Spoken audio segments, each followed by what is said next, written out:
Can you please speak about the defining characteristics of the Theravada forest tradition versus other lineages like Shambhala, Zen, and Insight?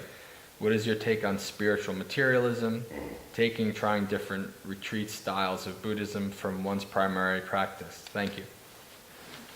Well, I would say that in terms of, even Theravada forest tradition, there's like 6 or 7 different ways you can go for that. There's a lot of, defining characteristics. But what I would say is, defining characteristics of Theravada forest is going back to the roots.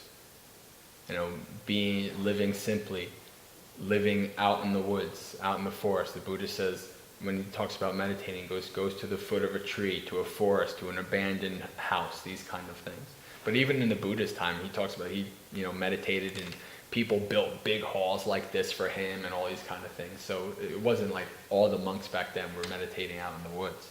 But so this Theravada forest tradition tries to go back to the simplicity, also tries to go back to the words of the Buddha.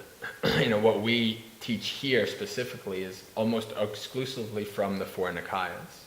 Majjhima Nikaya, which is the middle length, Digha, which is the long discourses. Then we have Anguttara, which is the numbered discourses, and Samyutta Nikaya, which is grouped, like they're grouped by topic. So these 4 are actually found in all of these traditions. Tibetan, Mahayana, Chinese, Korean, Japan, they all have these 4 Nikayas. In Mahayana tradition, they're called Agamas. But so these 4 Nikayas actually stem back from a time before they were written down.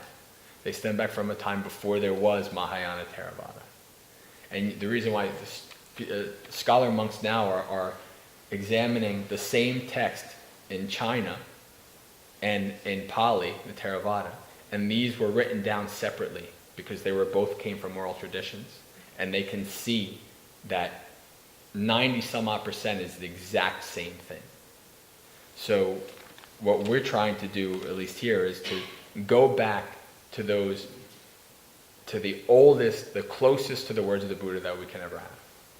Some people will say these are the words of the Buddha. I can't say that. I don't think anybody can really say that we know 100% these are the exact words of the Buddha. But barring some kind of miraculous archaeological find, that's about as close as we're ever going to get. So I would say that that's what we try to do here is going back to the root and keeping that alive. Whether it's in Buddhist countries or in places like the West, where there's such a wide marketplace, as